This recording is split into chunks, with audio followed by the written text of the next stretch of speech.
Okay, I am currently experiencing the worst quarantine problem that one can experience. My Wi-Fi is out, and I'm recording this on my phone, which it seems like it might already be messing up. Anyway, we're just going to try our best. Also, I think I'm going to cheat on this episode of Robert's Mailbox. By the way, this is the third episode of Robert's Mailbox. And I don't know what I'm going to do when I run out of like fingers. Like when we get to 11, I'll do this probably, but beyond that, I have no idea what I'm going to do. So anyway, I said that I was going to cheat on this episode, and what I mean is that I already know the email that I'm going to review. Obviously, there's 175 of these that I haven't read. We haven't done an episode of Robert's Mailbox in a minute, but you know, better late than never, as they say. So anyway, this morning I got this email from my friend Patrick Kenney at getyobooked.com, also of Tech Geeks Fix Marketing, Tech Guys Fix Marketing, I think. I think it's Tech Guys Fix Marketing.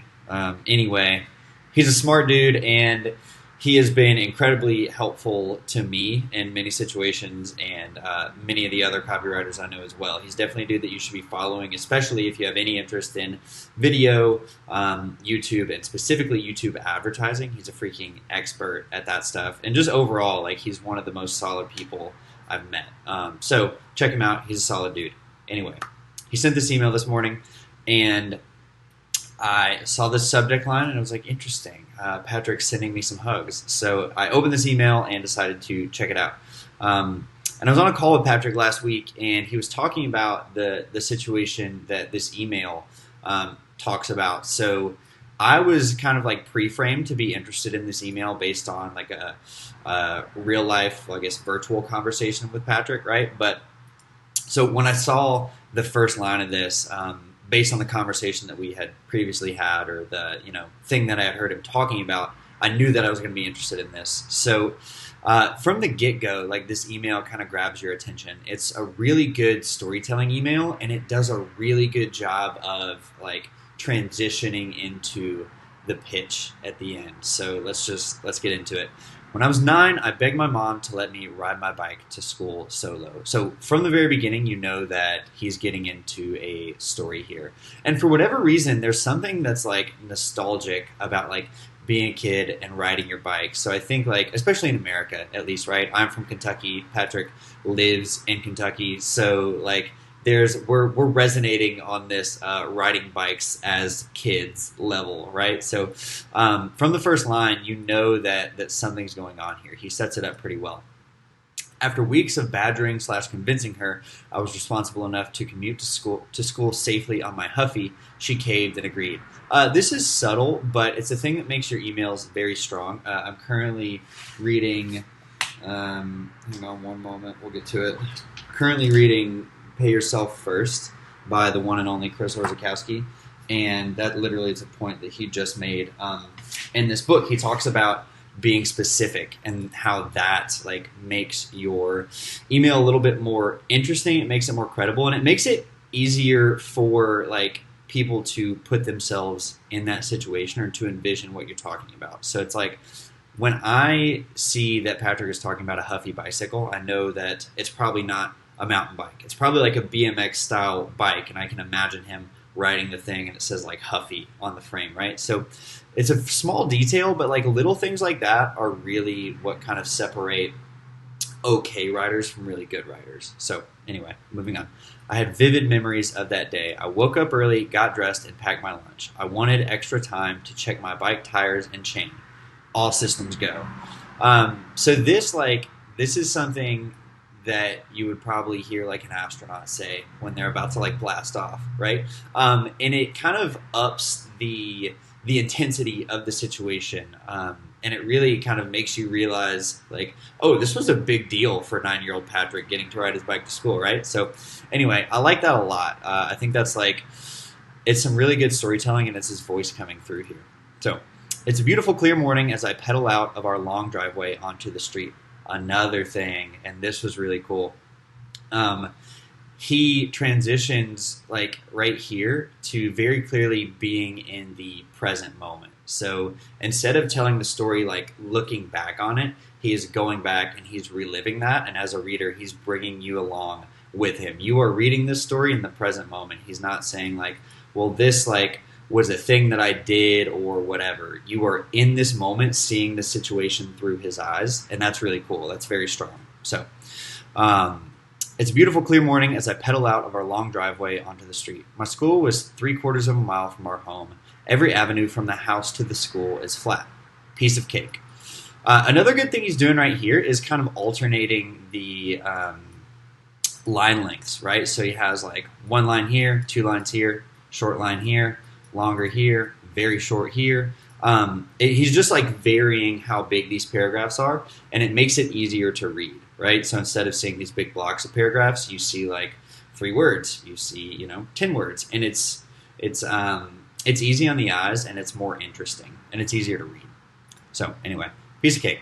Pedaling along in my hard-fought independence, my mind wanders. I neglect to see the puddle directly in my drive line on the slight curve ahead. As my front tire hits the puddle at full speed, my bike spins out from under me, hurling me face first toward the curb. A kind neighbor witnessed my huffy acrobatics and ran to my aid.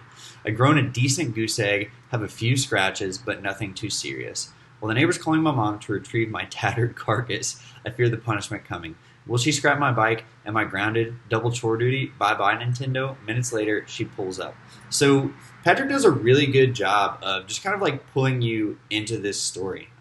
He's giving you just enough detail to where you know exactly what's happening, but he's not overdoing it. So minutes later, she pulls up. I'm sorry, I mumble as she runs to me. Before I can say anything else, she kneels down, inspects my forehead and scratches, followed by the tightest hug I can remember.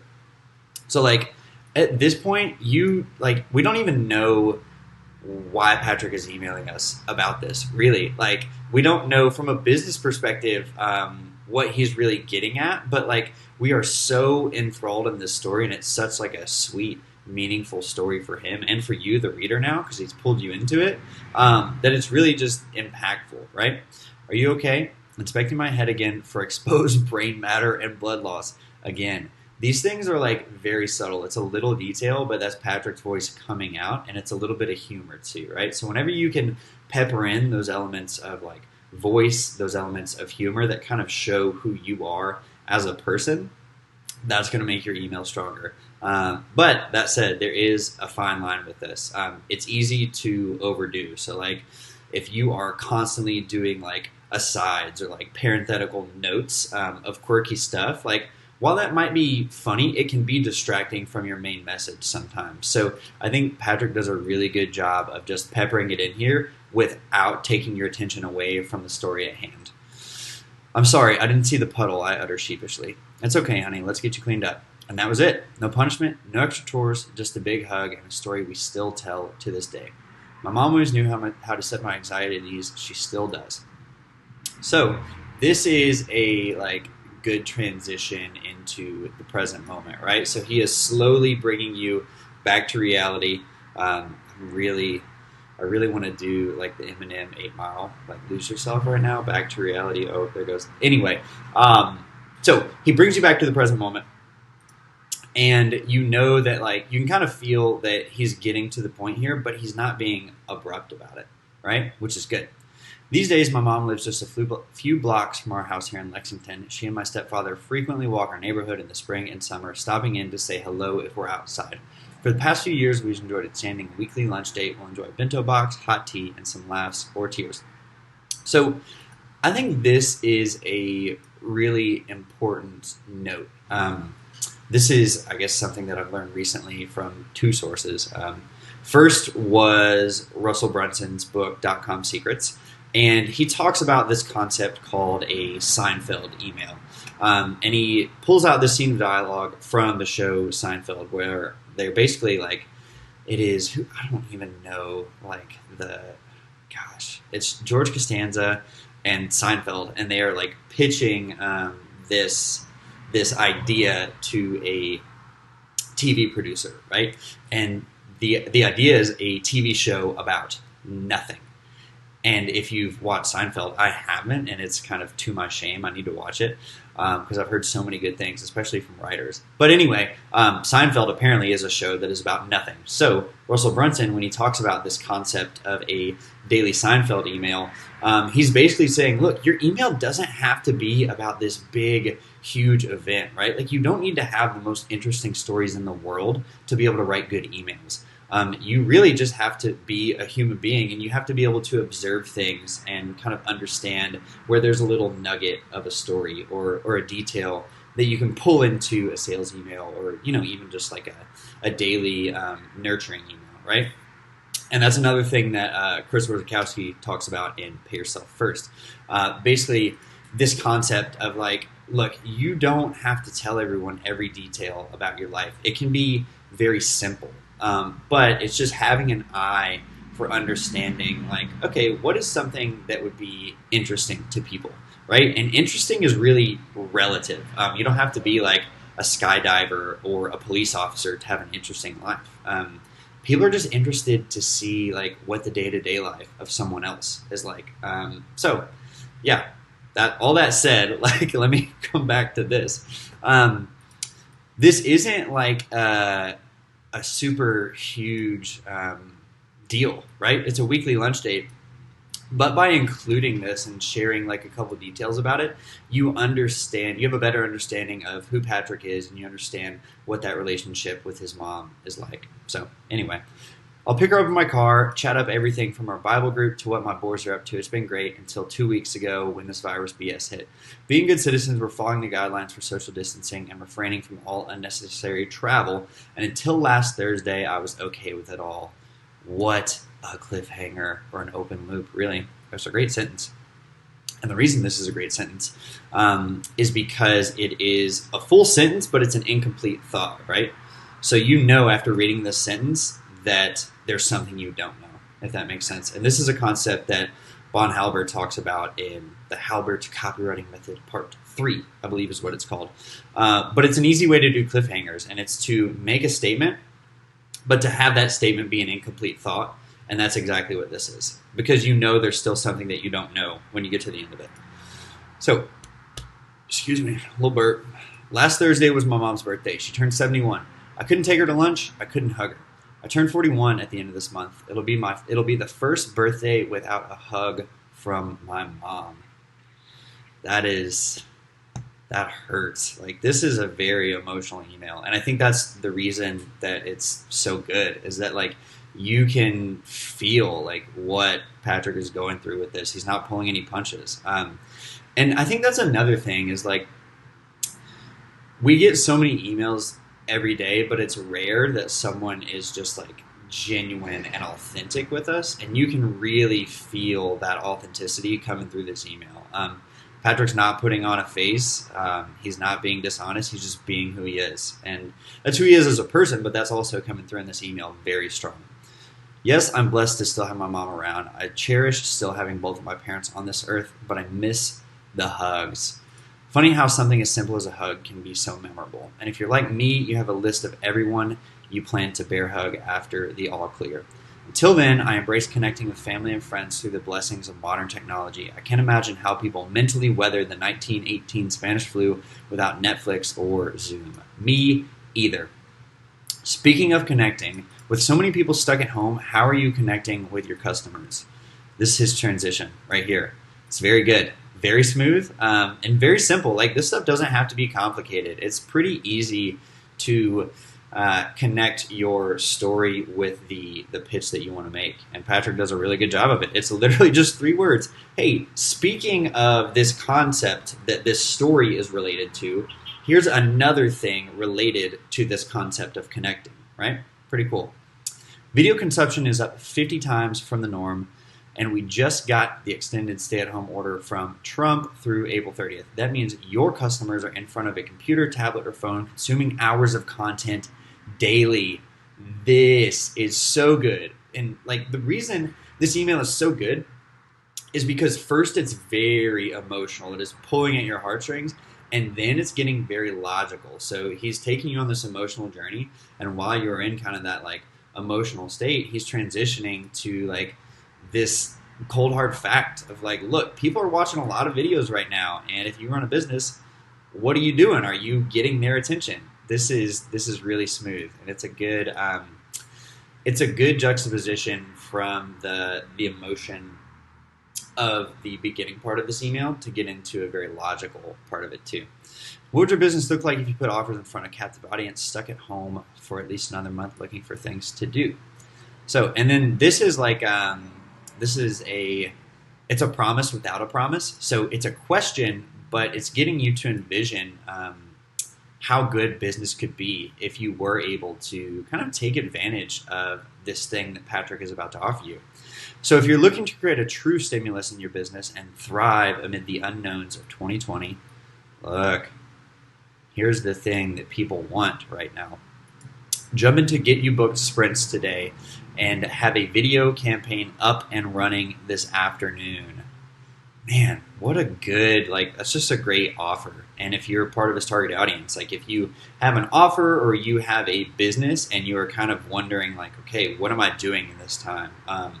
Coronavirus is a nightmare. The economy, who knows what's going on with that. I just need something that's going to like help my business stay afloat. Well, Patrick is promising you, not promising you, but saying that he can help you thrive. And you also get this quick, very tangible win, right? So like just a couple hours from now, you could have a video campaign up and running, and that's really cool. It's always good to kind of have a long-term vision, like a long-term promise for people that they can look forward to, but also have a quick win alongside that. If you join today, I'm throwing in the fully booked method for $97 value as a bonus and private one-on-one coaching through Boxer. For anyone who joins by April 15th, click here to join, get you booked sprints, and learn how to quickly create video ads that convert. And then he has a couple PSs here. This would be a cool thing to check out. Patrick a couple weeks ago did basically like a live summit where he brought on a bunch of marketing experts and interviewed them. And just be a good thing for you to check out, I think. So check out that link. Anyway, this is a really good email. I read it this morning. I immediately emailed Patrick after I read it. I said, damn, this is a good email. So it does a lot of things really well. It pulls you in very quickly. It doesn't pull any punches, right? It's very emotional, and you can feel the authenticity of Patrick coming through this email. He adds in just enough detail and just enough voice, right, to show you his personality, just enough humor to where you get who he is as a person, but it doesn't distract from his story or the message that he's trying to get across. And it transitions very well like to the pitch that he wants to make at the end, and he does a good job of taking you from this emotional state to this logical argument, and then using all of that momentum that he's built up through the email to give you this really like easy solution, or at least thorough solution to the thing that you want, which is to thrive in this weird time that we're living in. So overall, this is a really good email. Patrick, thanks for sending this out. Thanks for just being a good dude. Hope you all have enjoyed this, and I'll see you next time on episode number 4 of Robert's Mailbox. All right, later.